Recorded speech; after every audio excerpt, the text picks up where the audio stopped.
I love storing my wealth in physical silver and gold, but there are 3 types of silver that I will never stack. Let's begin. Welcome to Silver Heist. Thank you to our returning subscribers and guests. In this video, we're going to discuss the 3 types of silver that I will never stack. Along the way, I will compare the types that I will never stack with the benefits of the silver that I do stack. This information would be valuable for a beginner stacker or veteran stacker alike. To hear another stacker's perspective on the good items to stack versus the never stack this other type of silver, which is why this video will be informative and fun to watch until the very end. On one of my videos with over 62,000 views, Stacking Surfer commented, "Great video. It's so important to realize this stacking thing is a journey. There really is no right or wrong way to do it, just good, better, and best, based on your own goals. I love tip 7 as completing a goal is so important." Like this viewer, you may be a better silver and gold stacker than you think. More on this later. Let's get into the list of the 3 types of silver that I will never stack. First up, a specific type of slabbed coin. When it comes to silver, I value simplicity. I do put maybe a little too much emphasis on the design, but the package around the design, I'm not paying for the package. Or at least not too often. PCGS or NGC slabs might have some importance to validate that an old historic Roman coin is authentic, or to prove the condition, because any coin that is 75 or 125 years old that was originally meant for circulation but somehow survived in mint state condition, that type of rarity might be important to authenticate. Rarity of condition, because a coin that rare in that nice a condition, that's expensive. So those types of coins are expensive. I would rather stack weight and not become an expert or a speculator on what old coins other collectors would want to buy tomorrow or years from now. Plus, to get the full retail value, you'd need to be active in an established eBay store or some other outlet for selling. So slabs to authenticate some old coins have some value, but I will never buy this other type of slab coin to stack, and that is modern bullion. Those coins get minted and they go straight into a tube, and then they're pulled out of a tube and sent to a grading company and come back as a slab. So for me, going from a mint to a tube to a slab and coming out with a grade of 70 doesn't seem like a valuable accomplishment compared to a mercury dime looking the same as it did over 80 years ago. So I will never stack graded, slabbed, modern silver bullion. I'd rather have my silver eagles in a tube than in a slab. Which brings us to the second type of silver that I will never stack, and that's a specific type of government silver bullion coin. I like American Silver Eagle coins. I live in America, so it makes sense to stack your hometown coin. I bought over 100 Silver Eagles in 2023, and I'm well on my way to buying another 100 in 2024. I prefer that focus right now. In the past, I thought it was good to have a fallback coin or 2, but you don't need 5 fallback government minted coins. So one coin from one country is still a never coin for me when it comes to stacking. Now, Canadian maple leaves are a great fallback number 2 coin for Americans. Great design, neighboring country, a little more affordable premiums. For a while, premiums on maples were also high along with silver eagles. So I found a third choice, and that was silver Britannias. I like these. I like the design, but they seem to have pitted milk spots. Maybe not splotchy, messy milk spots, but small milk spots on what should be a much shinier coin. So I like the Britannias, but I don't see myself stacking many more of those in the future.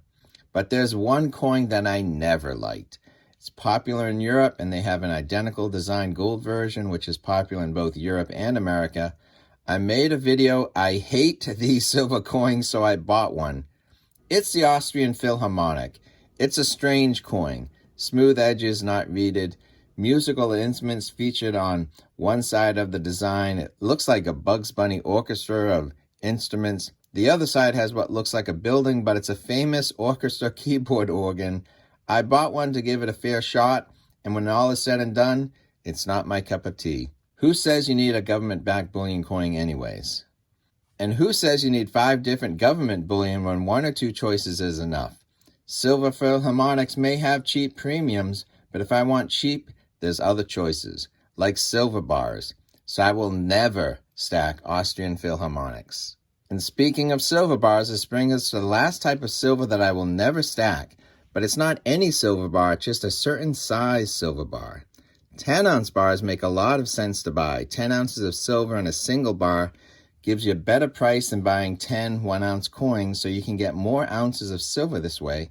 10 ounces puts it in a price tag that's more affordable to me and many other stackers to become a repeat purchase. 10 ounces at a time adds up fast. Pretty soon 10-ounce bars stack into a nice 30-ounce pile, then 50-ounce stack, and then even a 100-ounce stack of 10-ounce bars.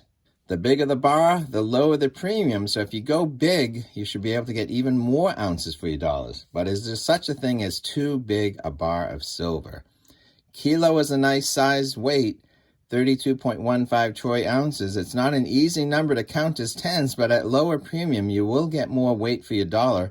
And when you get 3 kilos, you're super close to 100 ounces, so 96 ounces can add up quickly when you're buying a kilo at a time and at a lower premium for sure. So what is a silver bar that is just too big for me to stack, that I will never stack? Many years ago, there was a great stacking channel that a few of you might remember, Southside Stacker.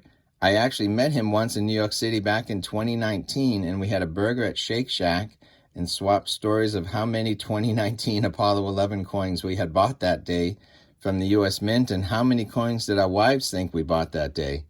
So he had another story he would share, that when he was a teenager, he would hang out at the local coin store soaking up knowledge and the atmosphere, and there was one event he witnessed that had a huge impact on him as to the value of silver.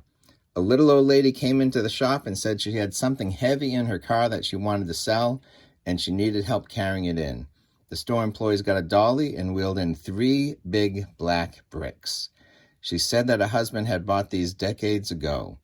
They were bigger than bricks, almost cinder block size. Well, they were silver, 1,000-ounce bars, and 3 of them. But why were they painted black?